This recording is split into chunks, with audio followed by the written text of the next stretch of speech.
The subject tonight is the subject of priests and preachers entering Islam. And often people ask me, we heard about you used to be a priest or something and you came into Islam, so, tell us about it. We want to know, how does that happen? And it's not just Muslims who want to know. Non-Muslims would like to know the story too, because they feel like, you mean you didn't understand? I mean, you were a priest, you didn't understand about Jesus? Come on, man! So, it's a topic that I talk about a lot. The first thing I have to do is clarify a couple of points. I was not a priest.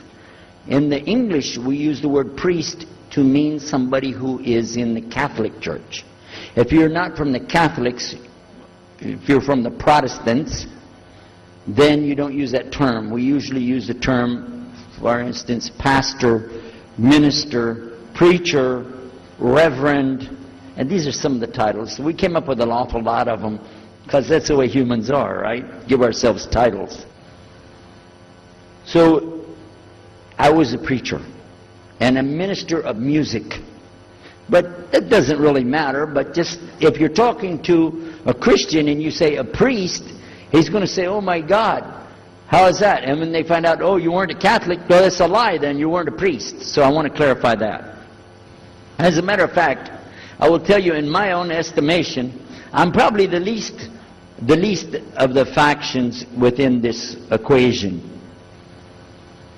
Because there were so many other people that came into Islam at the same time I did. That's why it takes a little bit of time to tell the story. But they asked me to tell it tonight, so we're going to do that. But I want you to listen carefully to realize what goes through the mind of a person that's not Muslim. Okay? And I usually start out by telling people that my father and I were both ministers, and both of us were also businessmen. In the reverse order. We were business first and preacher second. Got me? Because, well, as they say, business is business. And that's exactly how it worked. We operated mostly in Texas. We had a place in San Antonio, Houston, and also in the Dallas area. And we were very concerned about Christian conditions. So my father started something called Concerned Christian Centers. And basically, if you look at it from a material point of view, it was a place to sell stuff. But what we would do is take consignment things in. People could bring things into us, and then we would sell it and keep part of the money. And keep a lot of the money. But anyway, they would bring in what they make with their hands, arts and crafts. And a lot of old women, they like to sit around and make things, then they give it to us. And this helps the church, which is called the church, and then it helps them as well. So it became like business and religion tied together, and that's very common in our country. At one point, my father told me, we're going to start doing business with a man from Egypt. Well, I said, well, this is great, international, it sounds good, we can put this in our business card, we're international. He said, and this man, he's from Cairo, Egypt, and that's where, if you know, they have the Nile River, they have those big pyramids, they have the Sphinx, Abu Hul, they got everything. I'm saying, oh, this is good. He said, and he's a Muslim. I'll never forget it. I've told the story many times, but it's just like it happened yesterday. I'm standing in between the kitchen, in the dining room and the living room area. Like this when we're talking, and I just stopped like this. I said, what? A Muslim? No way. No way do I want anything to do with that. Dad, come on, you should know better than anybody. Because we were linked in with other preachers. My father supported people like Pat Robertson. Huh? You know him? Pat Robertson? And Oral Roberts. He's not very popular anymore, but he used to be real strong. And his ministry up in Tulsa, Tulsa, Oklahoma. In addition to that, people like Benny Hinn. I don't know if you heard of Benny Hinn. He's coming over this way, so look out. And there's many of them. John Hagee, and the list goes on. Jerry Falwell, Jimmy Swaggart, some of the names, maybe you heard those before. We know these people. We know all about them. All about them. Okay? So at one point, here I am standing there talking to my father about a Muslim. These are the enemies of God. This is what we've been taught. These same people, I just mentioned their names, in their preaching on the television and so on, this is what they teach. Muslims are no good. Now it just became Muslims are terrorists, but back then, you know, we didn't reach that level yet. We were still just kidnappers, hijackers, you know. They said that Muslims don't believe in God, that they're worshiping a black box in the desert, and they kiss the ground 5 times a day. Now that's what we know, man. So here's this Muslim going to do business with us. I told my dad, no way, I'm not going to do it. And he insisted. He said, I want you to meet this man. He's very nice. And I said, I don't want to meet him. I never am like this, by the way. But on this case, I said, no, that's one thing I'm going to stand firm against. We're not going to do it. He said, I want you just to meet him. I said, all right, I'll do it for you, but I'm going to do it my way. I'm going to go to church. And it's going to be on Sunday. When I come out of the church, I'm going to have my Bible under my arm. I'm going to have the salib. I used to carry a big cross. I'm going to have my cross with me. And I'm going to have my hat that says, Jesus is Lord. And I'm going to have my wife, born-again Christian, with me. And we are going to get this demon, devil, infidel, Muslim, and we're going to show him Jesus. Now, this is a true story, by the way. So I got up that morning on Sunday, and I was thinking, man, you know. We went to church. Strangely enough, the preacher was preaching out of the Old Testament about salvation coming at the time of David, which really puzzled me, because according to Christianity, it's coming through Jesus. And it really, that opened a door for me, but that comes up later in the story. Why was he saying there's salvation before Jesus? That's interesting. Now, when I get there to my father's store, I'm looking around, you know. I'm looking for somebody wearing, you know, a long white robe and some kind of black, you know, thing over that with a long beard. And I guess I was looking for me, wasn't I? Anyhow, when I get in there, I don't see this guy.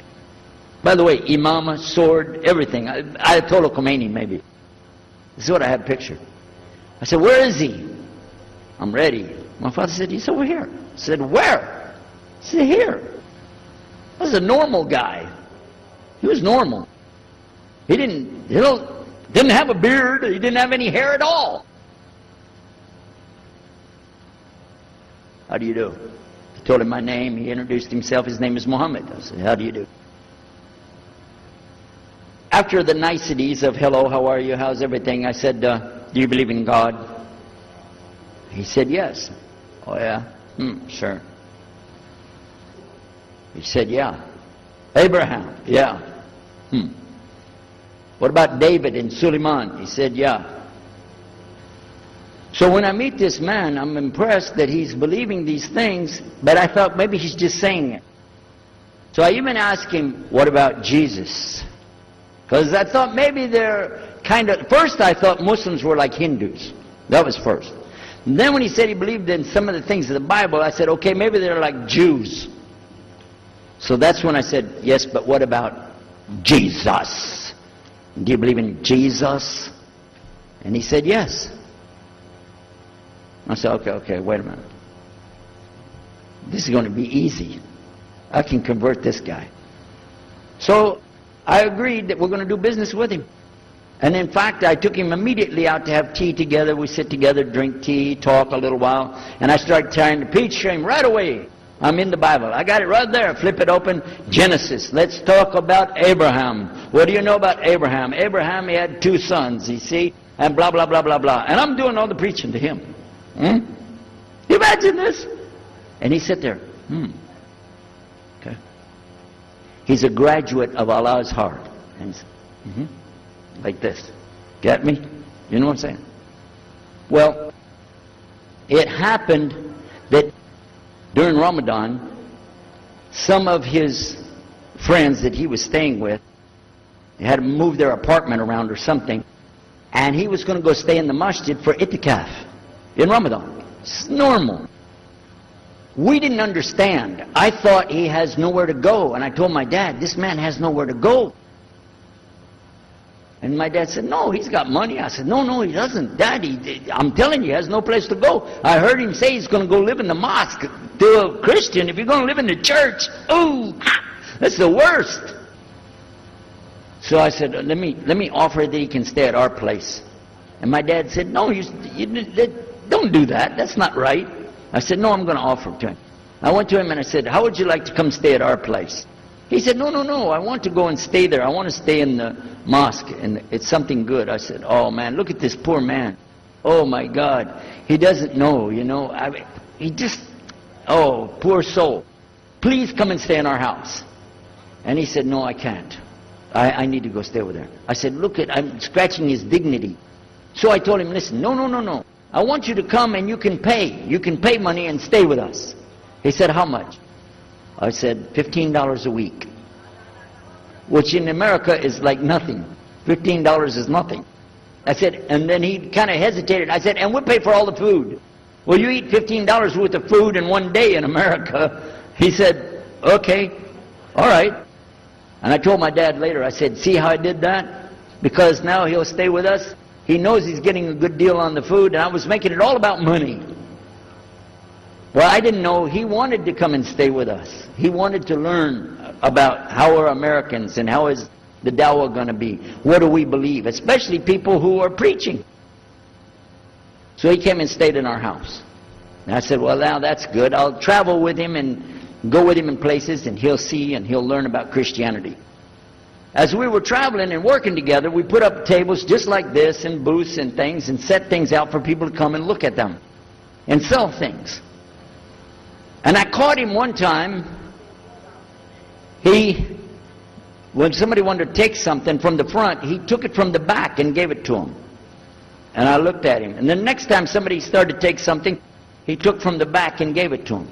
I said, hey, Muhammad, we take the stuff from the front because that's the old stuff. The new stuff in the back, just hold it back. You know what I'm saying? This is dated material. Get rid of the junk first. He said, no, I can't. In my religion, we can't sell something unless we give the people the best. I said, got me on that one. And I'm supposed to be telling him about a better deal. I said, okay, yeah, whatever. You're never going to make any money, though. But that's all right. Over a period of time, I came to learn a lot of things. Also about being humble. A lot. Because this man was obviously well educated, very articulate, could really talk about a lot of subjects. And in fact, I tried to debate with him about many things, but he was so wise and well educated that he could see what I was doing and he would take it easy and let me win every debate. I could win any debate with him if he wanted me to. But if he wanted me to lose, I was going to lose. This was how well he could handle it. Now what happened, one of the preachers that I knew, another preacher, who used to carry a big cross and walk down the street so people would stop and talk to him about religion, he had a heart attack and he went to the hospital. So I went to the hospital to visit him, and while I was visiting him, I met another man in the hospital who was in a wheelchair. This gentleman had a problem. He didn't want to talk to anybody. And I told him, let me witness to you. Let me share the message of Jesus with you. So I took out my Bible, and again, I started telling him about a prophet, Prophet Yunus, alayhi salam. And I'm telling them, look at Jonah. He's in the belly of the whale. He's in the sea. He's down there like this, and who knows how long. And suffering like this, you don't have as big a problem as that. And God saved him, so he could save you too. He said, didn't want to talk to me. I asked him, what's your name? He didn't want to tell me. Where are you from? He said, I'm from Venus. I said, what's that? Well, there is a Venus, Texas, by the way. But he said, you know, he's from another planet. So I kept, each time I would go, I would talk to him, witness to him. Finally, one day, he started crying. I was pushing his wheelchair around. I took him down, I rolled him around different places. He started crying one day.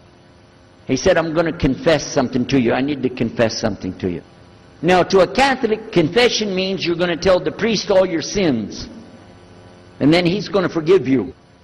Well, I wasn't Catholic. And I told him, listen, I'm not Catholic and I'm not a priest. I'm a preacher. He said, I know. better than you do. I am a priest. I said, oh my God. This man is a priest, and he knows the Bible better than I do. He said, I just have had a hard time. I've been here and having heart attacks, and I've been having problems and everything, and trying to figure out a lot of things. He said, I'm sorry I took it out on you. I really am. I apologize. And he started crying. And when he started crying, I felt sorry, you know. I hugged him and I said, it's okay. One day I went to the hospital, and my friend was gone. So I started visiting with the priest. And that happened one time. I went to visit him at the hospital, and he was gone. And I asked him, where did he go? They said he went home. I said, home? He's a missionary priest from South America. How did he go home? She said, I don't know, he's not here. I'm sure his family. I said, he has no family. I know him personally. He has no family. Where did he go? She said, I don't know. We're not responsible for them. I said, well, let me see where he went. You got it in your file? She said, I can't do that. Those are locked up. Nobody can look in the file. And I got in the lady's face and I said, listen to me. This man could die in the street right now, and it's going to be your fault. And you're going to get sued because I'm going to sue you for him. She said, okay, his folder's over there, but I'm not going to watch. I went over and I looked for it, got the address where he went.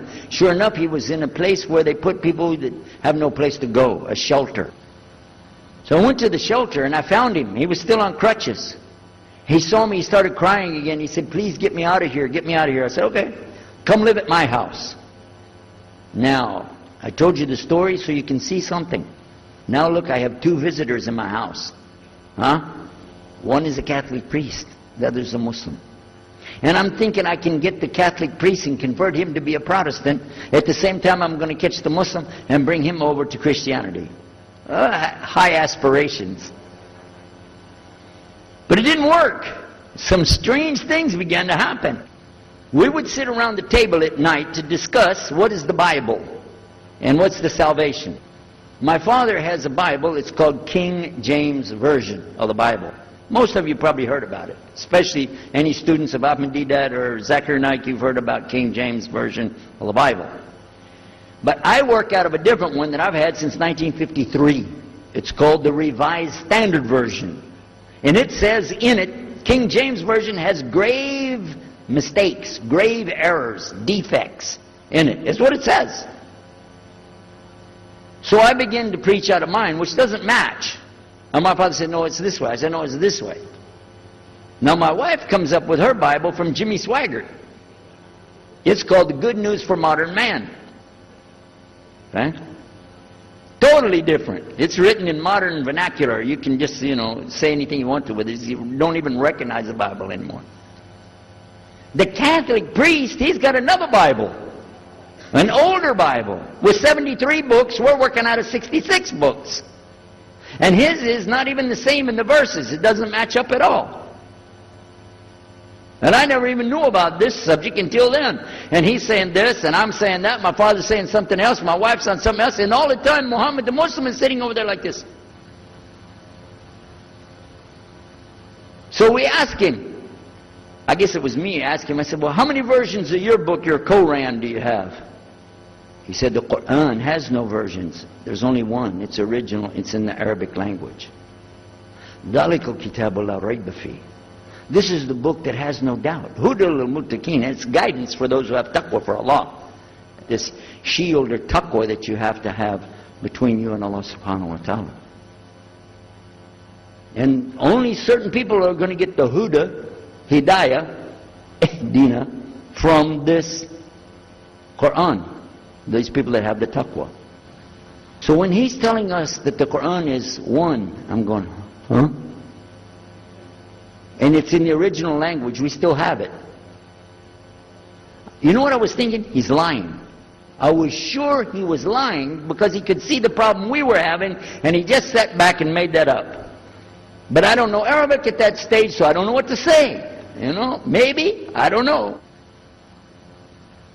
And he left it at that. He didn't try to preach. But it put a big doubt in my mind now about, we got all these books, he's got one, and la rayba fi, no doubt in it.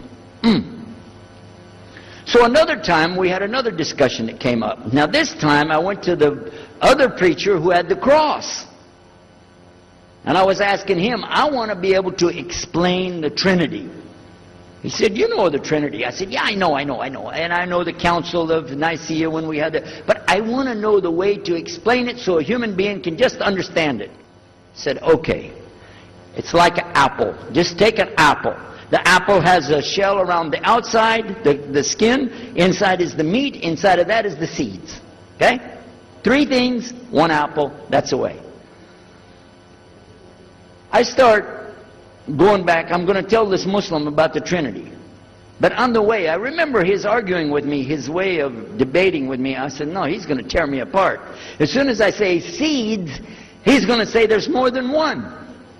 So it could be 7 or 8 or 9 or 10 gods all rolled into one. No. It's got to be special. It doesn't work like that. Let me go back and try again. So I went back to him. I said, what if he says there's more than one seed in there? He said, okay. I said, and besides, it could have a worm running through it. Then that would make it go up another notch. What can I do about that? He said, okay, forget the apple. I said, okay.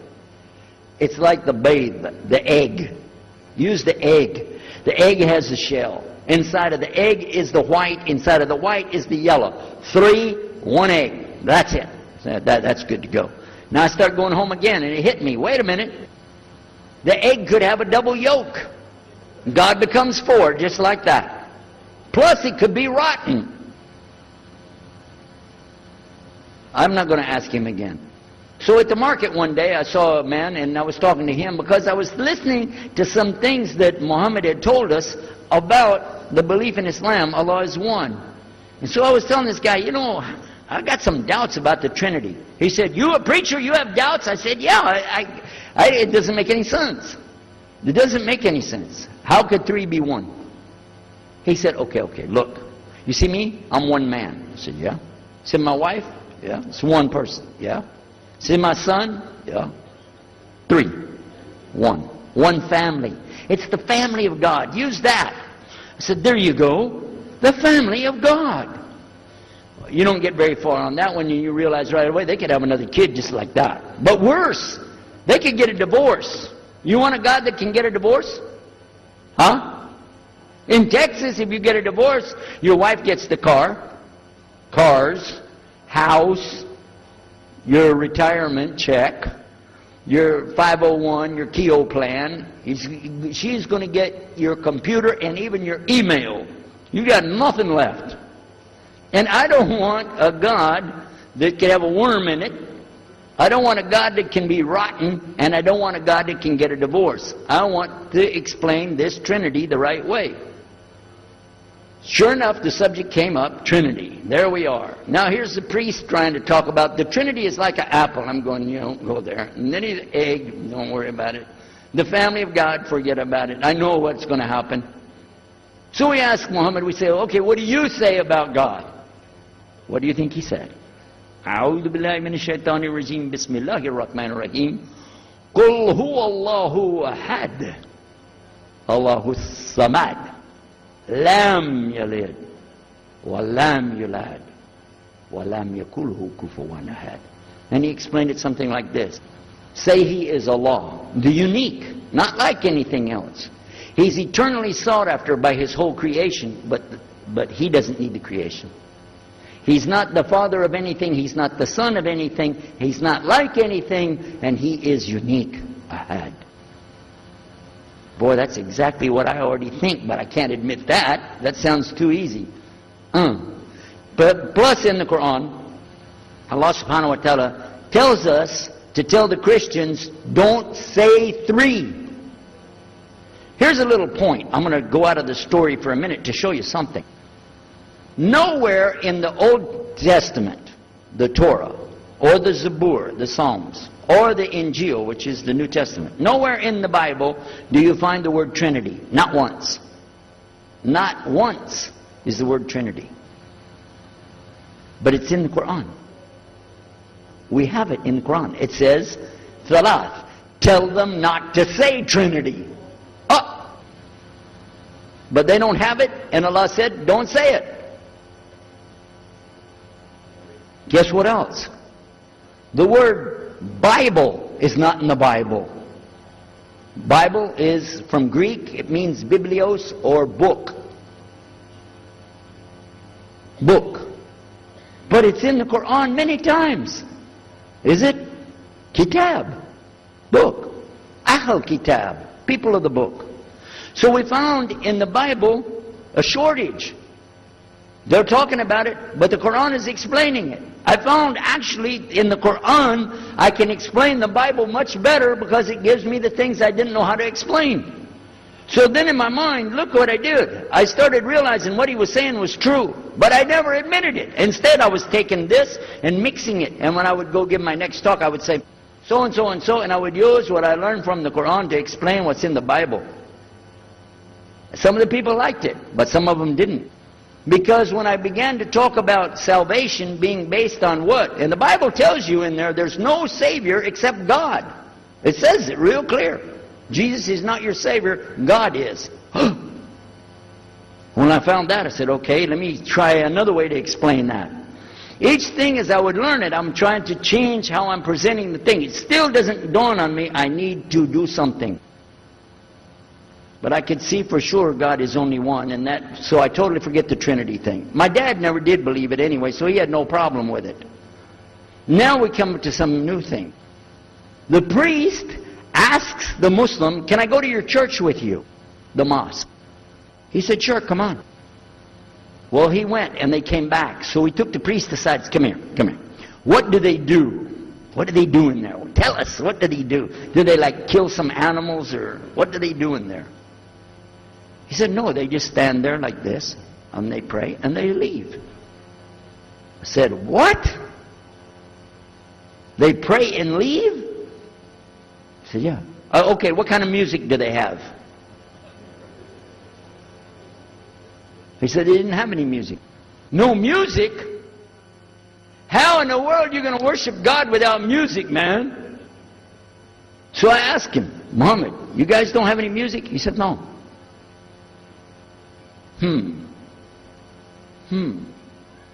Now, I'm in the piano and organ business.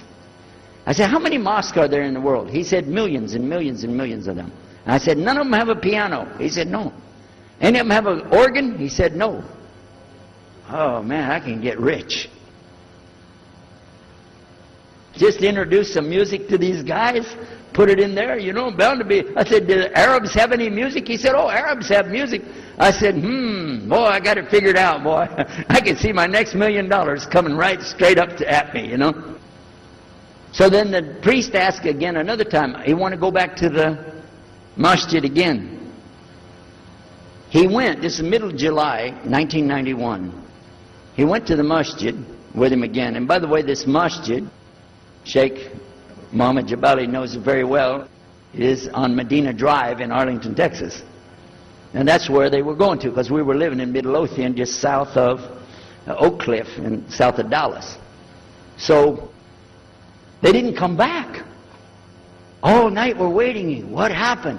Very late they came back. And when he came in, I looked. There's Muhammad. I recognize him. Who's the guy with him, though? He's wearing a white jalabiyah, white dress like this. Has a white pillbox cap on his head. And I looked at him and I said, Pete. His name was Father Peter Jacobs, but we're not, you know, Catholic, so I don't have to call him Father. I said, Pete, did you become a Muslim? He said, Ashhadu an la ilaha illallah, Ashhadu Muhammad Rasulullah. I said, oh my God. Now I used to have cameras like these cameras right here, because we had a television show called Estes Music Jamboree. So I got one of our cameras out, opened it up, set it all up on the tripod, and I was going to interview him and ask him, well, you know, well, you went to Islam, what happened? While I was talking to him, though, he fell asleep. So it was still in my mind, and I was thinking, what am I going to do? This is too amazing. Now here I'm preaching to the people, and I'm trying to change what I'm saying, and here's a priest, just became a Muslim. My father's saying it's a good deal, it sounds all right to him, and I don't know what to do. So I decided, I'll talk, make mashura. I talked to my wife. We have an apartment upstairs. We were in our apartment up there, and I'm telling her, oh, you know, a priest became a Muslim today. What is that? And can you imagine what they were saying about the Quran and saying about this and so and so? All of a sudden she said, I want to get a divorce. Oh, whoa, whoa, whoa, whoa, whoa. It's not the subject, but what happened? She said, no, all this talking about religion and talking about Islam, and so I can see. I said, oh, no, no, no, no, no, no, no. No problem here. No, no problem. I said, you thought no, I was just observing somebody else. No, I'm not interested. Trust me. I don't want to be with those Muslims. The last thing I want to do is be with a Muslim. No way. Just put your mind at ease. She said, I need a divorce. I said, where are we going with this again? What's the problem with that? What happened? She said, a Muslim can't be married to a Christian. I said, what? No, wait a minute, hold on. I don't, look at me. I'm telling you, I swear, I don't want to be a Muslim. Okay? Okay? And even if I did, don't you remember what he said? A Muslim man could be married to a Christian woman. It's not a problem. But I'm not saying I want to. I'm just saying it's not a problem. She said, that is the problem. A Muslim woman can't be married to a Christian man. I want to be a Muslim, so I need a divorce. I'll never forget, I was sitting right on the edge of the bed, just sitting there, you know, and I almost fell over. I said, at last, I can tell the truth. I can say it. I didn't realize that she liked the idea. I was afraid. I said, okay, the good news is, I too want to be a Muslim.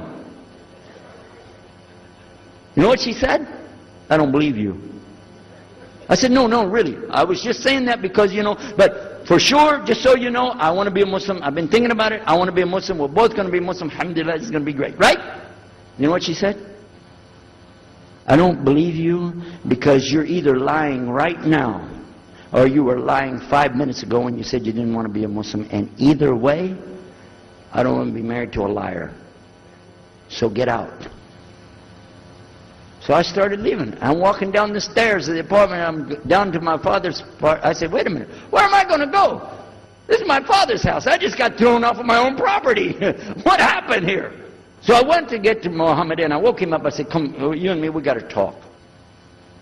Come with me. And we went outside the house and we walked those country roads in Midlothian, Texas until the time for the sun to come up at dawn. And all that time I talked to him about what's it like to be a Muslim, how do you have to believe, what do you have to do. Let me hear all of it now. And no more playing a game. I'm not debating, I just want to know. Just tell me. Just tell me what's Islam. I need to know what I need to do. And he told me everything and I realized this is it. I got to make a decision. This is a big deal though. And he told me, okay, this is up to you. You have to go make a choice for yourself. I can't help you. I said, oh my God. So when he was praying Fajr, I decided, I've been watching this man praying this direction with his head on the ground. It's so beautiful to see a man humble himself, put his head on the ground to the Rabbil Alameen. I said, oh my God, let me try that. So I sneaked off somewhere where nobody could see me, illallah. And then I found a place, a board there, you know, and I bowed down on the ground and I put my head down on the ground on that board there. And by the way, I'm pretty good at speaking, especially in prayers. I used to make so long a prayer, they wouldn't let me say the prayer at Thanksgiving because the food would be cold. Okay? So, but I put my head on the ground and only these words came, no more words, just this. Oh God, guide me. That's it. And I was thinking, well, I got to say more than that. Nothing. Oh God, if you're there, guide me. That's it. After a while, I sat up and I looked around. There wasn't any fancy rainbow. It wasn't birds flying around. There was no big signs from above. There was no music, angels, harps, nothing like this. It was just a cloudy day in Texas. But inside, I could realize I had to make some changes. To me, that's what I need to do. There's the problem, it's inside of me. Within a few minutes, it became clear what I needed to do, and I had to develop an idea of how to pull this off.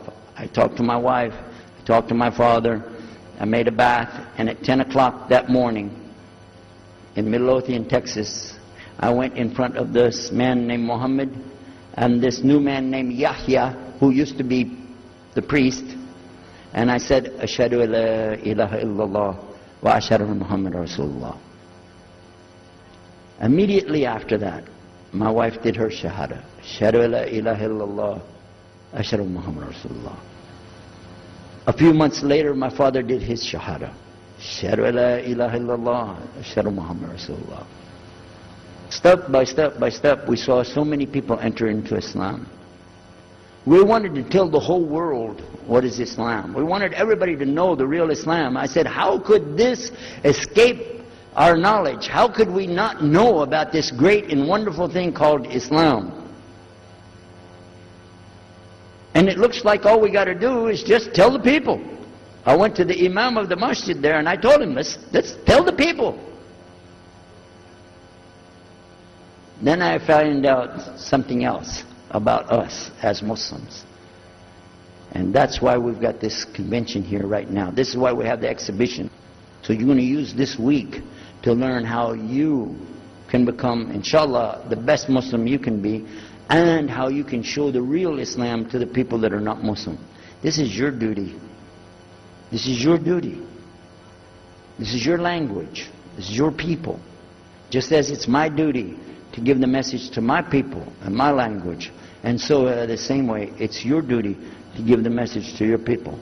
Allah will not ask you if they made shahada, but He will ask you if you delivered the message. Alhamdulillah, today, I can tell you with no doubt in my mind, we have seen thousands of people give shahada. Several hundred at a time. And I don't do it through debates. But I don't need to debate any Christian. I was a Christian. I am a Muslim. If you want, I can give you both sides. Easy. Okay? I'll play both parts. I'll be the Christian and tell you this, and then I'll be the Muslim and give the answer. And there won't be any argument. And I've done that so many times. And let me share one story with you before I end. I'm going to leave now. Inshallah. I was telling the brothers today that I was asked to give a talk in a church in Hagerstown, Maryland, just outside of Virginia. This was in 1999. And I went there and I gave a talk in the church on Sunday. Because I know how to address the people. How many years was I a Christian? 50 years? I know what they want to hear. Get them ready, and they said, oh, wow, this is normal preaching. But then when I came to the part, La ilaha illallah, I stayed on La ilaha illallah until they said, yes, that makes sense, it makes sense. There was one old lady that she was saying yes. Afterwards she said, yes, but I just don't want to do it the way you're telling me. Okay? But guess what else happened? 2 people did shahada right there. Hello? In the church. In front of their preacher. They said, yes, we agree, we like this, we want to know more, and we say there's only one God to worship. Ashhadu la ilaha illallah. In front of the preacher. And one of them was his daughter.